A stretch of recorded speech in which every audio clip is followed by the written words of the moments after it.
Oke, selamat malam, Frater John. Ya, selamat malam, Ernest. Selamat malam Dimas. Hari Selamat ini Selamat malam. malam, Dimas juga. kehadiran Ya, Frater Ya, John, Din. sama-sama. yoi, akhirnya hari ini kita Kedatangan. ngobrol lagi ya. Iya, Setelah Ya. yang sebelumnya kita ngobrol sama Suster. Suster. Benar. Sekarang kita ngobrol sama Frater nih, ada Frater Iya. Jonas Louis. Betul. Ini. Kalau kemarin kita acaranya BTS, bincang tentang suster. Nah, sekarang Oh. BTS lagi. Kita balik lagi BTS lagi, tapi bincang tentang seminari, Din. Nah, bersama Frater Jonas Louis atau Frater John nih, yang biasa kita panggil ya. Ya, Halo, Frater Frater John, John. biasa panggil. Sehat, Frater John? Wah, ya sehat lumayan, tapi kan belakangnya lagi batuk-batuk dikit lah. Waduh. Karena cuaca. Iya, Benar, benar. Ya, itulah. Ngomong-ngomong, Frater, berarti sekarang posisinya di mana, Frater? Di daerah mana? Saat ini saya di Senayan Tinggi San Giovanni 23 Malang. Oh, Dan Oke. tepatnya ini lagi di kamar saya. Oke, Iya. siap. Di Malang ya. Nah, Ya, di Malang Malang. kemarin habis banjir ya, kalau Iya, banjir bandang ya. habis banjir. Itu jauh atau dekat dari tempat Frater? Itu di Batu, yang longsor itu ya. Oh iya di Oh, Batu. Di Batu. Di kota ya. Yang longsor. Ya, itu lumayan jauh di sini. Oh, Oh, Oke. lumayan jauh. Berarti aman ya, Ya. Frater ya? Aman sini. Itu Kita aman. make sure dong nih, kami berdua mau make sure aja Frater aman-aman aja. Aman lah, aman. Aman. Frater, gimana pandemi nih? Setelah udah hampir 2 tahun, gimana perjalanan panggilan selama pandemi? Pasti kan banyak hal-hal yang dibatasi banget. Ya, ada. Ya, aku saya lihat dari segi hidup rohani saya, ya, panggilan saya khususnya semakin kuat sih. Semakin kuat. Meskipun pandemi, ya tetap kuat. Diusahakan tetap kuat. Jangan kendor. Oke. Ya, itulah. Tapi yang bikin penasaran itu dari kami berdua, sebenarnya dari kapan sih beri panggilan itu ada? Ya. Boleh dong diceritain, Frater? Betul. Oh, bisa. Panggilan ya. Sebenarnya panggilan saya itu bermula dari saya udah di seminari menengah. Jadi sebelum saya masuk seminari menengah itu belum ada panggilan itu muncul di dalam diri saya. Jadi mungkin ketika di tahun kedua itu panggilan saya menjadi seorang imam baru muncul. Ya, di tahun pertama itu saya nggak tertarik gitu jadi imam. Cuma ngikutin kakak aja karena kan kakak saya Alex itu dulu sebelum saya masuk seminari menengah dulu ya di Mata Yudan. Jadi saya ikutan aja gitu, pengen kayak dia gitu. Ya, tapi ternyata dia keluar pas saya tahun kedua. Ya, jadi semenjak di saat itulah saya mulai pikir-pikir kenapa saya ada di seminari menengah gitu. Dan di saat itulah panggilan muncul. Saya ada karena Tuhan memanggil saya untuk menjadi seorang calon imam. Momen apa yang akhirnya membuat Frater tuh jadi tertarik gitu, Frater? Momen yang itu ketika saya seminari menengah saya mengadakan live-in. Jadi live-in. Jadi waktu itu ada yang namanya live-in sosial. Jadi pada saat itu saya dan teman-teman angkatan saya ditempatkan di sebuah pemukiman kumuh. Saya lupa nama tempatnya, tapi kalau nggak salah itu di sekitar pinggiran pantai, di dekat rumah Kerang. Itu kalau nggak salah di Jakarta. Di Jakarta. Jadi kenapa saya mulai tertarik untuk jadi imam? Karena ketika saat itu saya melihat bagaimana bukan kehidupan orang Katolik, tapi kehidupan umat manusia. Biasanya orang-orang itu. Jadi saya lihat bagaimana kehidupan mereka yang sangat sulit, sangat susah, berkekurangan. Tapi di satu sisi saya melihat, sebenarnya apa sih yang mereka butuhkan selain, ya saya katakan uang gitu. Dan saya lihat ketika saya merenungkannya bahwa yang mereka butuhkan itu adalah suatu kasih dari setiap manusia gitu. Jadi menurut saya bukan cuma uang saja yang dibutuhkan oleh mereka, tapi perhatian dari orang lain. Nah, di saat itulah saya menyadari bahwa ternyata living itu bukan bertujuan untuk untuk sekadar bahwa kita itu menjalankan kewajiban di seminari menengah gitu untuk jalani kegiatan sosial, tapi untuk menyadarkan kepada kita bahwa di situ kita dituntut untuk hadir kepada mereka untuk memberikan kasih. Yang sebetulnya emang mereka butuhkan. Iya. Itulah. Iya. Berarti emang awalnya yang dari mau ikut-ikut kakak doang nih, Nas. Iya, benar. Karena mau masuk seminari menengah, tapi ketika masuk kakaknya keluar, terus di tahun kedua baru muncul ternyata ada panggilan live-in. Nanti cukup unik ya. Iya, benar. Tapi ngomong-ngomong live-in yang tadi yang di daerah itu lebih tepatnya mungkin daerah Cilincing ya, Frater ya. Cilincing mungkin ya, Cilincing. Rumah Nah, Kram ya. karena aku pas zaman-zaman masih mahasiswa Ya. itu Pernah ke sana juga? pernah ke sana juga Oke. dan pernah live in juga. Oh, live-in juga di sana. Pernah live in juga. Jadi tinggalnya tuh bareng keluarga nelayan. Bareng keluarga nelayan. Nah, dan memang sih dari apa yang disampaikan sama Frater John tadi itu bener ya? Itu juga gua rasain sih. Kejadian ya, benar, seperti itu ya. Jadi kayak emang bukan semata-mata mereka tuh kekurangan uang, tapi mereka juga kekurangan perhatian juga. Ya, betul. Ya. Jadi dari situ mulai tumbuh ya, Frater ya. Iya, mulai tumbuh. Benih-benih panggilan nih. Berarti emang benih-benih panggilan tuh nggak melulu soal kayak momen-momen yang wah banget. Iya, kayak ngelihat. Iya, momen sederhana itu makanya bikin kayak gue merasa terpanggil nih. Merasa terpanggil gitu. Gue memberikan perhatian kepada orang-orang yang betul. perhatikan juga kan. Benar. Keren banget, Frater. Ya. Oke. Nah, terus Frater John mulai ketika Frater John untuk memutuskan untuk masuk ke seminari menengah, terus kemudian mulai menseriusi panggilan ini, reaksi atau tanggapan dari orang tua gitu atau teman-teman itu gimana? Iya, gimana? Kalau dari orang tua saya rasa sih orang tua sangat setuju gitu. Karena support ya. Ya sangat support saya karena ya mengingat saya anak keempat, anak bungsu ya mungkin ya kakak lain lah ya. Karena udah ada kakak-kakak ya. Tapi saya itu juga merasa bahwa emang orang tua mensupport sekali di awal saya masuk seminari menengah hingga saat ini ya. Kalau dari teman-teman saya lihat juga teman-teman saya di SMP juga selalu mendukung saya. Dan juga dari teman-teman sebenarnya juga selalu mensupport saya dan itulah mengapa saya bisa bertahan. Oke, berarti pada support semua ya Nas ya. Keren banget. Sampai teman support semua. Sampai teman. Tapi yang bikin penasaran nih, Frater, kan awalnya hidup di rumah enak, terus akhirnya masuk seminari menengah, sempat live-in di daerah Cilincing yang sangat jauh banget sama rumah. Kalau di rumah kan apa-apa bisa ngambil, minta, bikin, beli apapun. Di sana susah gitu. Sampai akhirnya sekarang udah masuk seminari tinggi nih. Gimana nih perasaannya? Apakah sempat ada kayak culture shock gitu, kayak apa-apa harus sendiri, nyuci sendiri, nyetrika sendiri? Ada nggak sih? Iya, betul. Itu semua betul. Karena apa ya, kehidupan saya sebelum dan sesudah masuk seminari menengah itu apa ya, berbanding terbalik gitu. Karena apa yang sebelumnya saya rasain di seminari menengah itu ya pastinya nggak saya rasain ketika saya masih hidup bersama dengan keluarga gitu. Boro-boro di keluarga pas sebelum masuk seminari menengah itu ya saya malasnya minta ampun gitu bantu orang tua. Ya mau cuma ya kadang bilang entar dulu. Ya itulah. Tapi semenjak saya masuk seminari menengah itu banyak hal yang tentunya membuat saya berubah. Terutama dalam hidup mandiri. Dimana saya harus nyuci baju sendiri, setrika baju sendiri gitu. Lalu harus nyapu, ngepel. Pokoknya lakukan segala sesuatu serba mandiri gitu. Apalagi kalau misalnya udah di seminari tinggi, waduh, boro-boro nggak bisa kita hidup bergantung dengan orang lain. Kita harus hidup harus bisa mengandalkan diri sendiri gitu, bukan selalu mengandalkan orang lain. Jadi pokoknya kehidupan ketika saya sebelum masuk seminari menengah dan sesudahnya itu pokoknya berbeda banget. Jadi nggak bisa disamain gitu.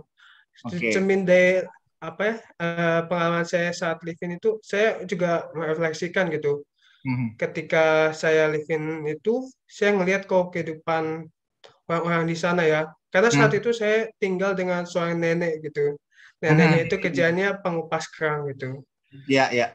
Nah, lalu di saat itulah saya melihat bahwa bagaimana kehidupannya itu yang mencerminkan suatu kemandirian gitu. Karena dia udah nggak punya anak gitu, udah nggak punya anak, cuma anaknya nggak tahu kemana gitu. Lalu itulah. Dan juga punya cucu juga nggak tahu anaknya bawa kemana gitu. Jadi, tapi dia di situ bertahan hidup.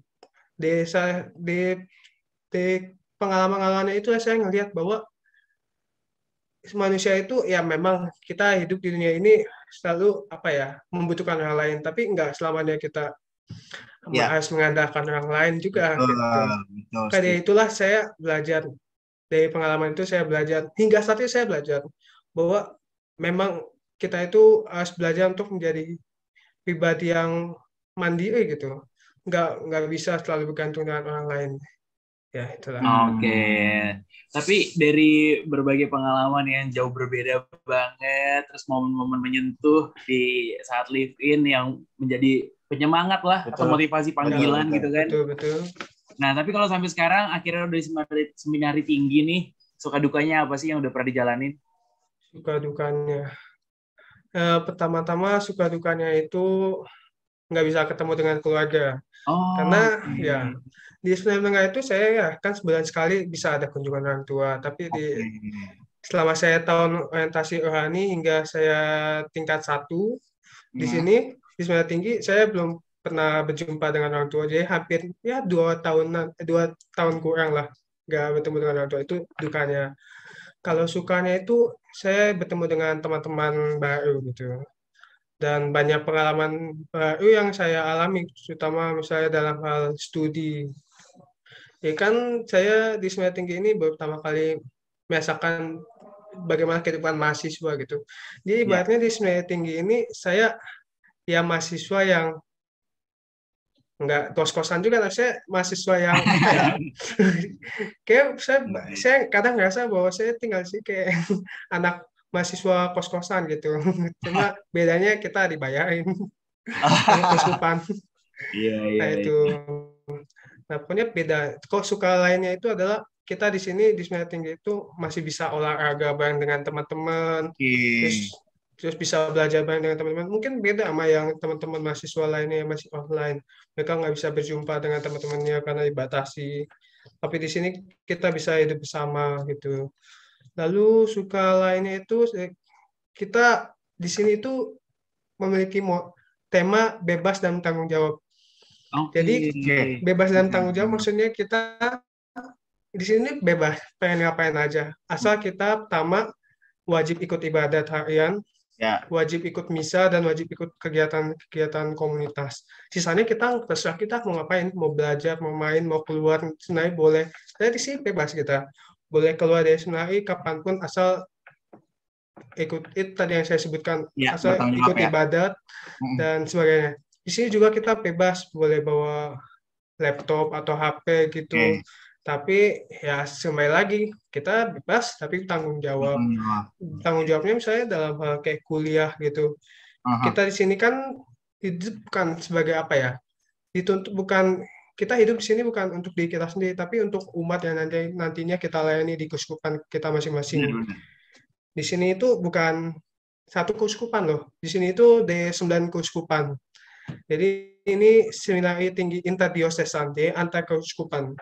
Ya ada 9 keuskupan, kayak keuskupan Malang, ada keuskupan Bali, lalu seluruh keuskupan di Kalimantan.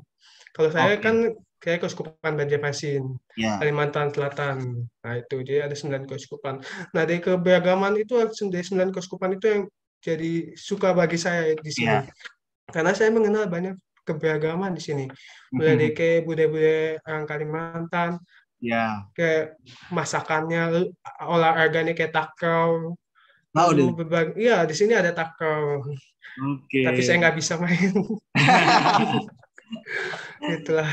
Lalu kalau dukanya itu kan tadi sukanya. Lalu dukanya yang lainnya itu saya kadang ngerasa apa ya?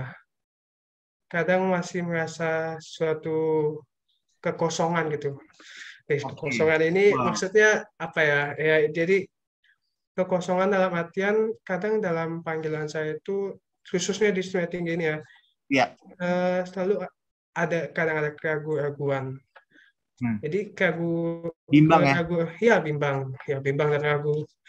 Jadi kenapa ini bisa disebut duka? Karena ini justru bisa menghambat panggilan saya, terutama ketika saya mengalami pengalaman buruk gitu, kayak misalnya apa ya? Bukan mimpi buruk, tapi kayak pengalaman buruk kayak ya apa ya, misalnya kalau misalnya pelajaran ada tugas yang saya rasa seharusnya saya bisa tapi saya nggak mengerjakan tugas itu dengan baik gitu, kayak main-main gitu, dan hasilnya saya dapat nilai yang nggak memuaskan. Itu pengalaman yang membuat saya kayak apa ya, menyesal. Dia pengalaman buruk juga bagi saya. Lalu pengalaman misalnya kalau misalnya saya dengan saya kakak tingkat gitu, misalnya ada konflik gitu, ya meskipun kita beda tingkat ya pasti kadang ada konflik gitu. Itu yang kadang jadi pengalaman buruk juga. Oke. Kurang lebih itulah. Oke. Banyak hal ya yang sudah Saya diceritakan. masih banyak sih, saya Banyak. pengen nyebut takut lebih dari 2 jam. Ya udahlah, ini aja. Oke. Nah, berarti kalau orang awam nih ya, Iya. yang nggak tahu kan, maksudnya sekarang nih seminari tinggi itu berarti setara dengan kuliah ya? Benar. Frater ya? Iya, betul. Setara dengan Kuliah. kuliah. Nah, terus berarti sekarang Frater John ini kuliahnya di mana dong? Kuliahnya di Sekolah Tinggi Filsafat Teologi Widya Sasana Malang. Oke. Itu bisa S1, S2, Oke. Nah, dan terus S3. berarti jurusannya ya filsafat itu. Filsafat. S1 itu filsafat. Oh. Untuk S2-nya nanti teologi. Oke. Benar. Nah, Tapi mudah-mudahan teologi saya di luar negeri lah. Amin. Amin. Oh, berarti udah tersebut nih ya. Ya, belum tahu juga sih. Kan Berarti mudah-mudahan aja. lanjut, udah punya target. Ya, udah punya target. Udah punya target. Iya, Oke. S2-nya Di luar negeri lah. Kalau tercapai. Amin. Kalau boleh tahu ini di mana sih, Frater? Ya, kuliah. Iya, ini di mana di luar negeri? Pengennya kemana? Oh, S2-nya. Ya, mudah-mudahan di Gregoriana lah. Waduh. Ya lah, harus pasang target tinggi-tinggi. Iya, benar-benar. Kita harus Betul. benar-benar set target kita tuh tinggi banget. Tapi mau nggak mau prosesnya itu yang susah. Yes. Cukup susah loh ternyata. Sangat susah. Sangat susah kalau di sana. Iya. Bayangin aja pusing saya, Frater. Betul, malah harus belajar bahasa Latin. Iya, benar. Tapi ya tantangan kan. Itu Kalau kita tantangan. mencapai sesuatu kan ya itu tantangan yang harus kita hadapin, Frater. Benar. Nah, Frater, boleh nggak diceritakan perjalanan nih dari seminari menengah terus bisa lanjut ke seminari tinggi? Itu gimana? Seminari menengah kan dari Wacana Bakti nih. Benar. Iya, betul. Terus setelah lulus, nah gimana tuh? Akhirnya iya, pilihnya juga Keuskupan Banjarmasin. Kenapa gitu ya? Gitu. Boleh. Jadi awal mula kenapa saya masuk Keuskupan Banjarmasin ya? Itu bermula sebelumnya ya. Saya di Seminari Menengah itu saya nggak pernah kepikiran itu masuk jadi projo Banjarmasin, nggak pernah gitu. Ketika kelas tahun pertama, jadi kan di Seminari kan 4 tahun. Jadi tahun pertama itu saya pernah kepikiran masuk Jesuit. Tapi ketika saya lihat formator Jesuit saya di Seminari Menengah, saya ngerasa kok Jesuit gitu kayak mereka songong gitu. Ya udah nggak jadilah.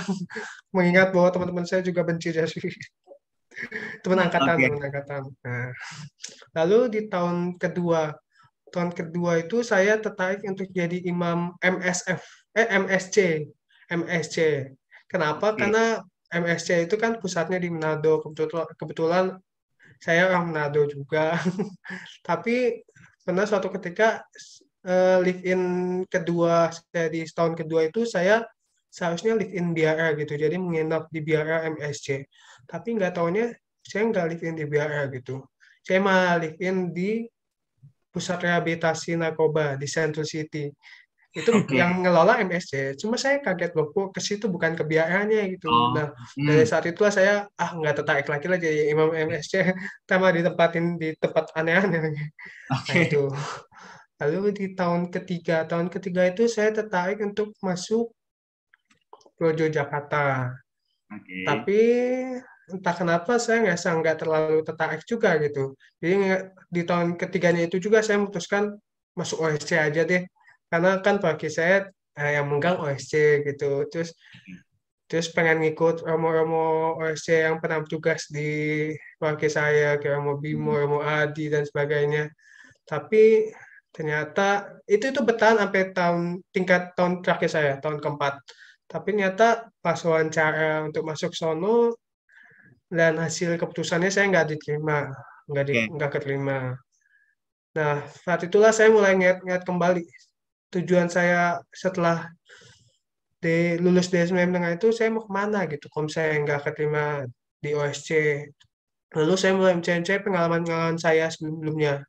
Oh, ternyata saya pernah nih ketemu sama Frater de sekarang ini dia udah Romo. Jadi Romo ini naik Romo Johan. Dia juga pakai di Santo Agustinus. Romo Johan ini Romo di Banjarmasin. Dia sebelumnya itu saya ketemu dia ketika dia masih frater. Dia pas itu liburan tingkat 3, liburan Natal. Saya ketemu dengan dia di gereja di Santo Agustinus. Nah, kebetulan pas itu kita berbincang-bincang. Terus dia tanya ke saya, kamu kok misalnya udah dari seminari menengah, lulus, pengen kemana gitu. Saya bilang pas itu mau ke OSC. Terus dia bilang, mending kamu ikut saya ke Uskupan Banjarmasin. Di sono imamnya cuma 7, fraternya cuma 5 gitu. Terus umatnya lumayan banyak lah, sekitar 18 ribuan. Dan ditambah kondisi jalannya mungkin bisa membuat kau tertantang gitu. Karena pas itu dia tahu kalau saya pencinta alam. Dan dulu di Semen Tengah saya ikut eskul pencinta alam. Jadi mulai di sono dia jelasin medan-medan di Keuskupan Banjarmasin gimana-gimana gitu. Dan di saat itu ketika saya mengingat pengalaman itu kayak saya ingat pengalaman itu kayak membuat saya tertarik juga ya. Jadi kayak masuk Projo Banjarmasin gitu. Kenapa saya tertarik? Karena saya ngerasa bahwa wah ini pasti ada pengalaman seru nih karena nanti entah bahkan lewatin sungai, lewatin jalan berlumpur untuk ketemu umat. Soalnya kan katanya di Banjarmasin ya banyak umat-umat di pedalaman gitu. Jadi saya bisa berkesempatan gitu kayak berpetualang gitu. Dan kebetulan kan saya orang yang berjiwa petualang gitu. Jadi saya ngerasa kayak cocok-cocok aja. Lalu setelah saya mengingat pengalaman itu, akhirnya saya memutuskan pada saat liburan tahun keempat, liburan masalah sesudah lulusnya, sesudah lulusnya ya masalah, saya wawancara dengan salah satu romo di Banjarmasin di gedung Unio di Jakarta kalau nggak salah Unio, tempat romo-romo di luar Jawa bersinggah itu. Lalu di sana saya berkesempatan untuk diwawancarain gitu. Kenapa saya mau masuk Projo Banjarmasin, masamnya. Dan puji Tuhan nggak ikut tes gitu, dia cuma diwawancarain doang gitu. Dan hasilnya mungkin sudah seminggu 2 kemudian, saya dinyatakan diterima menjadi bagian dari Keuskupan Banjarmasin. Dan puji Tuhan, itulah saya bersyukur. Lalu sesudah saya masuk ke Keuskupan Banjarmasin, mulailah saya menempuh pendidikan di tahun orientasi rohani Malang. Tahun orientasi rohani di Lawang. Itu bukan di Malang tapi di Lawang. Di Malangnya itu berada di Senayan Tingginya gitu. Itu perjalanan di Senayan Tengah ke Senayan Tinggi. Perjalanan itu unik, Mas. Jadi saya pikir pas itu langsung langsung ke Banjarmasin gitu setelah diterima. Nggak tahunya saya menempuh pendidikan di Malang. Kaget juga, nggak tahu saya. Cukup unik ya. Iya, berarti perjalanannya berliku-liku. Sempat galau juga. Masuk kan? mana tiap tahun ganti nih. Sampai akhirnya tahun terakhir ingin masuk OSC tapi akhirnya nggak keterima. Terus ingat pernah ngobrol sama Romo kan. Udah Romo Banjarmasin. Terus jadi tertantang lagi. Betul. Nah, oke. Frater. Tapi ya kalau mungkin udah tadi kan sempat kaget juga akhirnya kenapa pikirnya langsung ke Banjarmasin karena jiwa petualang ini udah bergejolak nih. Betul. Semangat nih, udah mau nyebrang. Udah semangat katanya, harus belajar lu. Dan lain-lain gitu kan. Nah, kita sekarang di Malang. Iya, di Malang. Pengen tahu Frater kegiatannya sekarang ngapain aja sih apalagi pandemi mungkin dari teman-teman semuanya yang dengerin dan nonton, ingin tahu kegiatannya kalau Frater di Seminari Tinggi ngapain aja sih? Kesehariannya gimana? Jadwalnya gimana? Baik, jadi di Seminari Tinggi ini selama seminggu ya. Jadi dari Senin sampai Rabu itu kita ada pertama bangun pagi. Bangun pagi itu kita bangun sekitar jam 04.30 ya 04.30 ya 04.30 lalu mandi terus ibadat pagi sekitar 05.15 lalu misa sesudahnya sampai misalnya itu jam 6 selesai misalnya itu 6:30 lalu 6:30 sampai jam 8 itu kita persiapan kuliahnya itu kita ada yang online sekarang ini ada yang online sama ada yang tetap muka tapi ganti-gantian gitu. Jadi kuliahnya itu dari jam 8 sampai sekitar jam 12. Lalu habis itu makan siang. Makan siangnya itu jam 1:15. Kemudian kita sudah itu persiapan sekitar setengah jaman. Habis itu kita tidur sekitar jam 2 sampai jam 3. Lalu Siesta. Lalu ya itu siesta. Lalu sesudah jam 3 itu kita ada opera gitu, opus namanya. Kita opera kayak besi-besi gitu sampai selesai di jam 3 sampai ya jam 3:15. Habis itu kita olahraga. Lalu setelah olahraga kita mandi, terus ibadat sore sekitar jam 6. Ada studinya itu jam 5 sampai 6:30. 6:30 sampai jam 7 itu kita ibadat sore. Habis itu makan jam 7 malam sampai jam 7:30. Habis itu habis makan kita sekitar setengah jam mungkin untuk persiapan studi. Studinya itu dari jam 8 sampai jam 10. Jam 9, jam 10 sampai jam 9. Jadi studinya dari jam 8 sampai jam 9 ya. Terus habis itu kita kayak baca-baca Alkitab gitu. Kalau misalnya mau masih studi juga boleh, itu di jam 9 sampai jam 10. Lalu jam 10 sampai jam 11 setelah itu udah silensium magnum, kita nggak boleh bisik gitu. Jadi kita kayak baca-baca Alkitab lagi, renung-renung gitu, meditasi atau bikin refleksi. Itu saya jadwalnya, habis itu bangun sampai pagi itu bangun terus mengulang gitu. Itu jadwalnya itu dari Senin, Selasa, Rabu, terus Jumat, Sabtu. Kalau Kamis itu kita namanya hari pastoral gitu. Jadi kita pastoral. Jadi kita diutus kemana-mana gitu. Tapi kalau tahun pertama itu masih di menengah, di tinggi aja. Tahun kedua itu ngajar. Tahun ketiga itu jadi pendamping di tempat kuliah gitu, di universitas gitu. Tahun keempat itu persiapan skripsi gitu.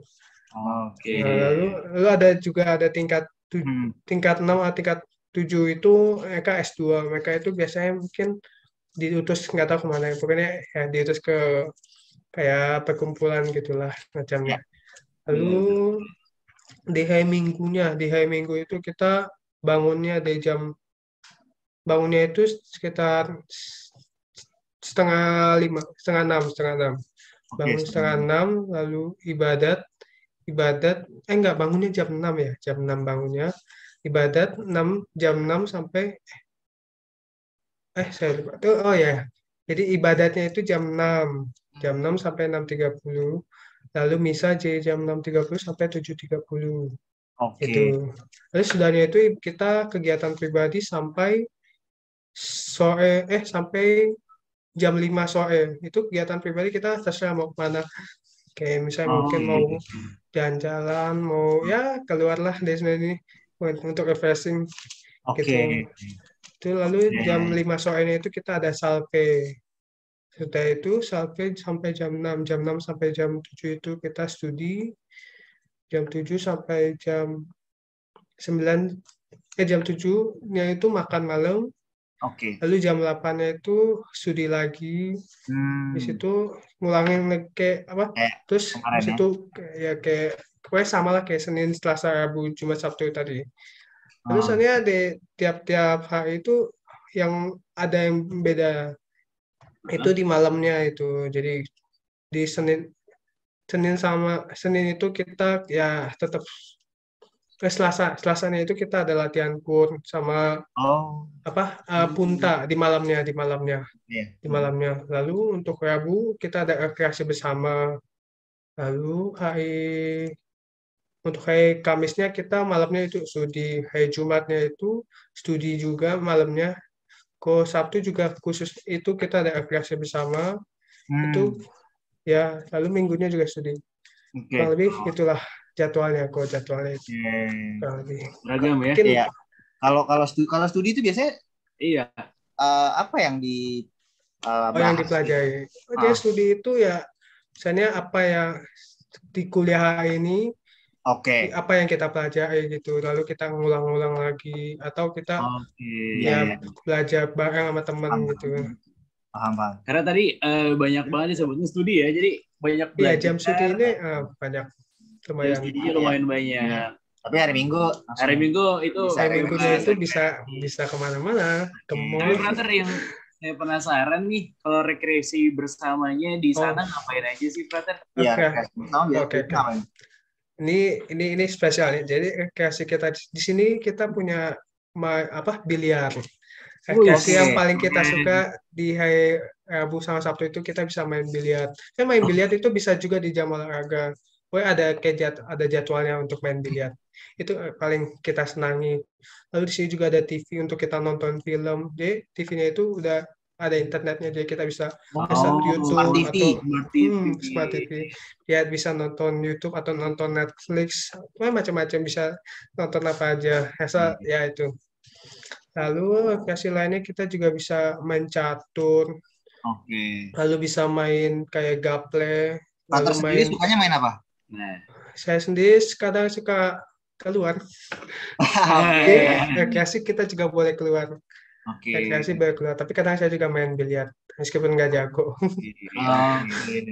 Gitu. Kadang juga suka ngumpul sama teman, kayak ngobrol-ngobrol gitu. Berarti kalau jadi frater di sana tuh ibaratnya jadi frater, usuk doa, studi terus, tapi gaul juga dan update. Iya. Kayak frater kos-kosan gitu lah. Iya, balik lagi ke tadi kan, bebas dan bertanggung jawab. Ya, betul-betul, bebas dan tanggung jawab. Nah, frater, tadi kan udah ceritain nih lika-liku kehidupannya di seminari menengah sampai akhirnya seminari tinggi. Dan satu quotes yang sangat menyentuh adalah bebas dan bertanggung jawab ya. Kadang-kadang semua orang tuh bisa bebas tapi tidak bertanggung jawab. Tapi betul kan sekali, itu kan sebagai seorang frater di sana yang sudah ibaratnya dianggap sudah mandiri, mesti bebas dan bertanggung jawab. Iya, betul. Nah, tapi ada nggak sih frater satu kata atau moto yang menguatkan frater supaya tetap bisa bebas dan bertanggung jawab? Moto yang menjadi moto frater selama menjalani masa-masa seminari ini juga, Bro.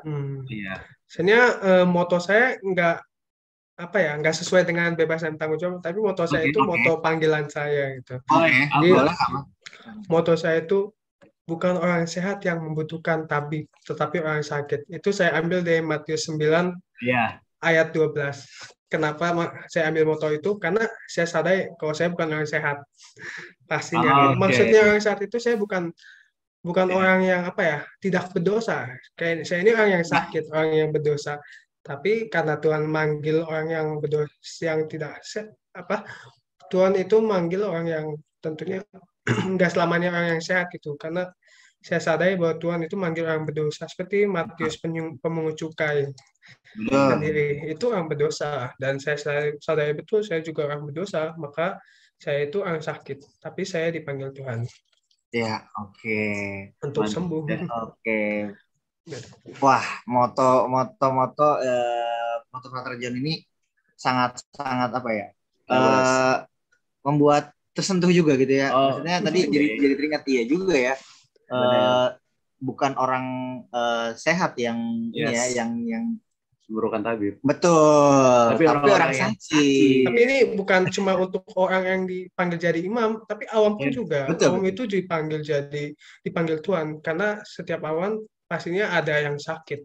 Makanya itu Tuhan memanggil mereka supaya mereka itulah, karena Tuhan itu memberi kesembuhan kepada mereka yang sakit.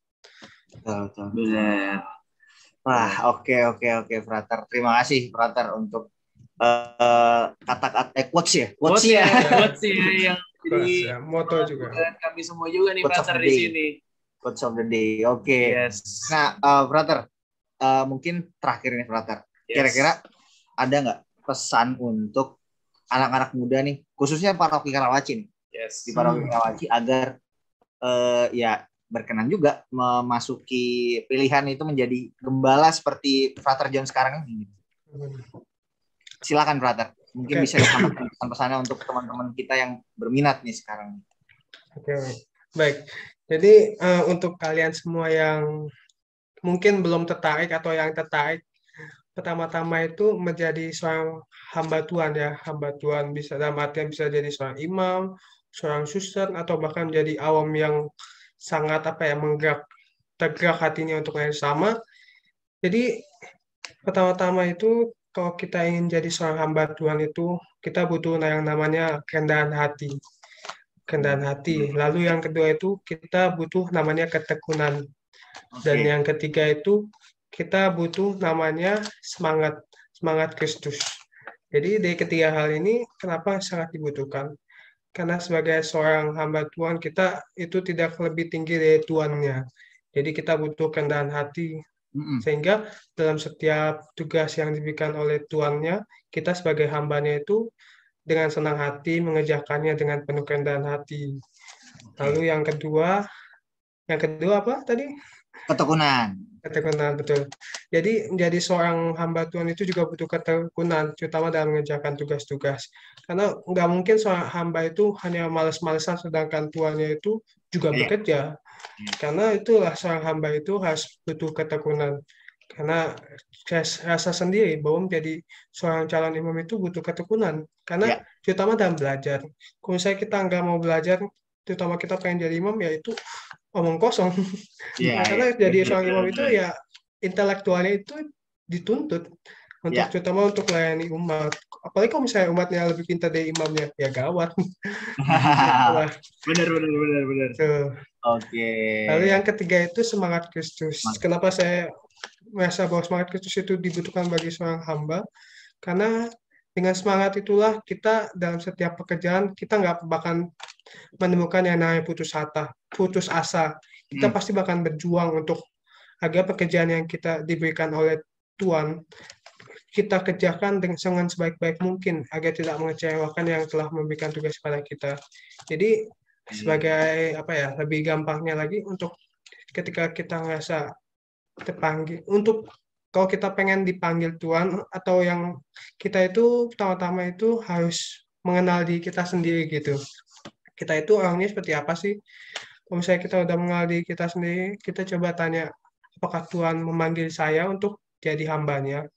Lalu kalau misalnya benar Tuhan memanggil kita sebagai hambanya, maka kita harus menjawabnya. Bagaimana menjawabnya? Jawabnya itu bukan cuma sekedar kata-kata. Jadi butuh yang namanya tindakan nyata, tindakan yang kontekstual, yang berdasarkan udah kita lakukan, tindakan yang konkret lah. Jadi untuk itulah jadi seorang yang ingin menjadi seorang yang terpanggil itu butuh ketiga hal yang saya katakan. Benar. Dan Kerendahan hati semangat.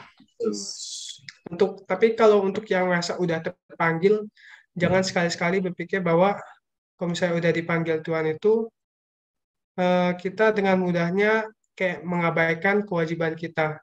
Karena saya sadari banyak yang udah terpanggil tapi enggak sepenuh hati menjalaninya. Kayak setengah-setengah gitu. Makanya buktinya banyak yang keluar sesudah dipanggil. Itu karena mereka nggak tekun, mereka nggak mau nggak semangat gitu, nggak punya semangat khusus, dan juga mereka yang pertama tadi tidak rendah hati. Mereka selalu mementingkan ego mereka dibandingkan mementingkan orang lain, sehingga karena tidak rendah hati, tidak tekun, dan tidak memiliki semangat, itulah mereka ketika di dalam perjalanan panggilan itu mereka ya goyah gitu, mudah goyah itu. Luar biasa ya. Frateri ternyata sangat dalam ya. Memberikan kata-katanya. Sampai ada 3 poin penting tadi ya. Kerendahan hati, ketekunan, dan semangat Kristus. Benar. Nah itu tuh teman-teman bisa dicatat dan diingat-ingat. Ini luar biasa banget nih. Ini berarti kalau kita lagi seminar nih daging semua nih. Benar. Daging semua nih. Daging semua. Diingat deh. Iya. Ya kalau gitu kita mengucapkan terima kasih banyak. Terima kasih. Iya, sama-sama. Brother John. Ngobrol-ngobrolnya nih. Iya. Semoga dalam waktu dekat ya, atau ya mungkin nanti suatu saat nanti kita bisa ketemu secara online ya. Amin. Jatuh entah kapan-kapan saya pulang. Ketemunya mungkin pas udah jadi. Mudah-mudahan. Mungkin nanti ketika pandemi sudah kelar bisa ketemu lagi liburan. Karena katanya udah hampir 2 tahun tidak ketemu dengan keluarga. Mungkin pas lagi frater kesini atau kita yang lagi ke Malang. Boleh. mungkin. Ketemunya di Bromo. Wah, jalan-jalan deh. Oke. Brother, sehat-sehat terus. Terima kasih. Ya, mungkin banyak kata-kata saya yang kurang jelas karena jujur saya ini baru pertama kali saya ikut podcast. Jadinya ya mungkin ada kesan gugup gitu. Jadi ya itulah. Siap, terima kasih waktunya. Frater, mungkin terakhir biar lebih konkret nih, lebih keren lagi. Frater tadi kan udah memberikan kata-kata yang sangat bagus nih, Frater. Ya. Mungkin bisa disempurnakan, ditutup dengan doa buat orang-orang yang mungkin merasa terpanggil. Oke. Dan mungkin buat orang-orang juga, dan supaya pandemi coba cepet kelar nih, kan Frater katanya kangen sama keluarga. Ya, lumayan. Makin mantep nih. Closingannya boleh loh, Frater langsung ditutup dengan doa. Ya, Frater. Baik, boleh. Baik, mari kita mempersiapkan hati untuk berdoa. Dalam nama Bapa dan Putra dan Roh Kudus, amin. Allah Bapa yang makasih dan penuh kasih sayang, kami bersyukur atas waktu yang telah Engkau sediakan buat kami, terutama dalam kesempatan untuk menempatkan hati dalam mengikuti podcast pada malam hari ini. Kami bersyukur karena Engkau mengaruniakan rahmat kehidupan sehingga kami bisa bertatap muka. Dan kami mohon rahmat yang Roh Kudus agar kami tumbuh menjadi pribadi yang memiliki kerendahan hati, ketekunan, dan memiliki semangat Kristus. Bantulah kami ya Tuhan dalam mewujudkan ketiga hal itu, sehingga kami senantiasa merasa terpanggil untuk menjadi hamba-Mu yang setia, agar kami senantiasa dapat melayani sesama kami yang kecil, miskin, dan tersisih. Bantulah kami Tuhan dalam setiap pelayanan yang kami berikan Tuhan, agar Engkau sudi menyertai setiap pelayanan itu, supaya kami senantiasa dapat menghadirkan diri-Mu di tengah-tengah seluruh umat beriman. Semoga nama-Mu dimuliakanlah untuk selama-lamanya. Amin. Dalam nama Bapa dan Putra dan Roh Kudus. Amin. Oke, terima kasih banyak. Terima kasih sekali lagi. Baik, terima kasih juga menjalankan studinya, Frater. Semoga S2 di luar negeri. S2-nya mau di luar negeri nih. Oke. Iyalah. Kita oleh-olehnya. Besok panggil nggak? Oke, terima kasih ya, Frater ya. Ya, sama-sama. Sampai jumpa lagi, dan teman-teman sampai jumpa lagi di bincang tentang seminari berikutnya. Sampai jumpa. Sampai jumpa juga.